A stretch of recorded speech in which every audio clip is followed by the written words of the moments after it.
Hi everybody, final bit of my air filter change. All the panels are off and I'm about to get at the air filter.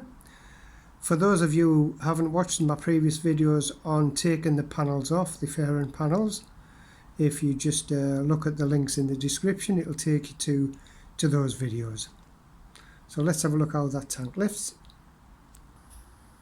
So pretty straightforward. We've got bolt on the right hand side, a bolt on the left. No need to undo the bolt at the back of the tank because it simply swivels up like so. I'll prop that up in a second. There's the tank propped up. So I'm just going to have a look at the taking the airbox cover off now. Obviously I've already done it, so all the screws are out. I'll just show you what that entails. So we've got this little sensor here. I forget what the sensor is for. That simply clips out nice and simple.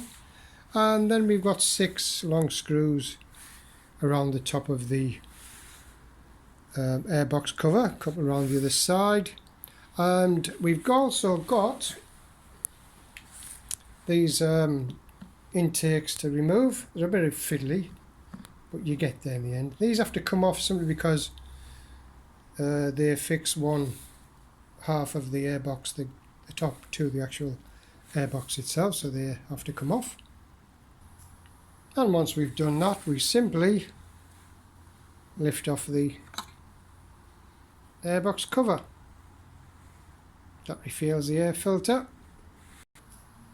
Now before I give you a good look at that air filter, which is absolutely disgusting, I'm just going to show you this.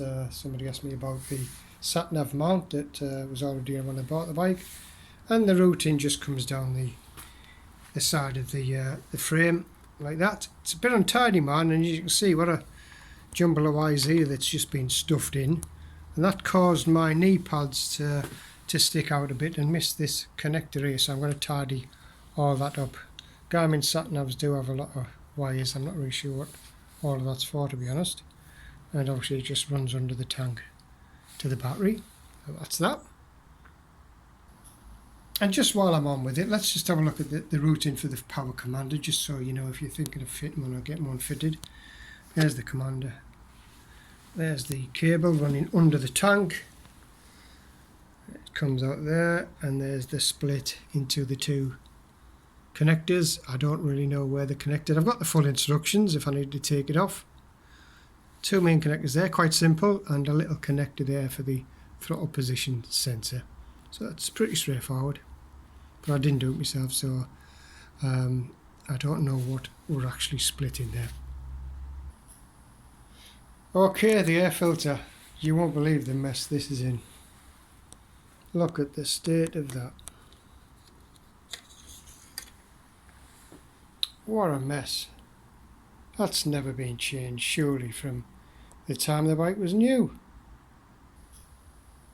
So it's got a service stamp at 15 or so thousand miles, which should have been the sort of 16,000 mile service. It's got an invoice for the service, but no breakdown of what jobs they did. Well, they kind of done that. I mean, the bike's done 24,000 miles. I've done, say, 8,000 miles in it. I kind of got that mucky in that time. I think that's original. It's terrible. And there's a new one. Honda original part. So I've kept the same, just original Honda parts. So that's going to make a bit of difference in it. I thought the bike was quick already, but I'll tell you what, that's going to improve the run in no end.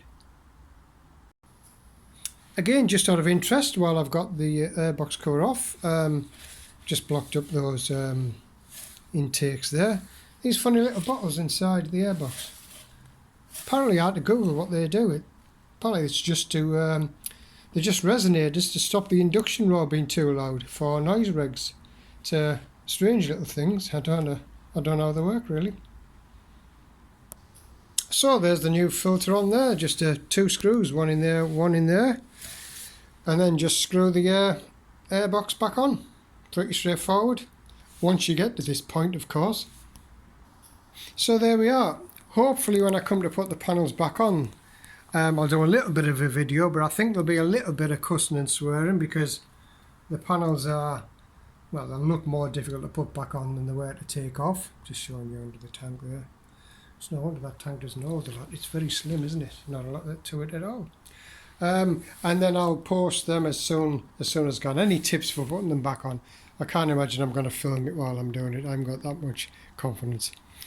Anyway, there's a new filter on. So once again, thank you very much for watching. Bye now.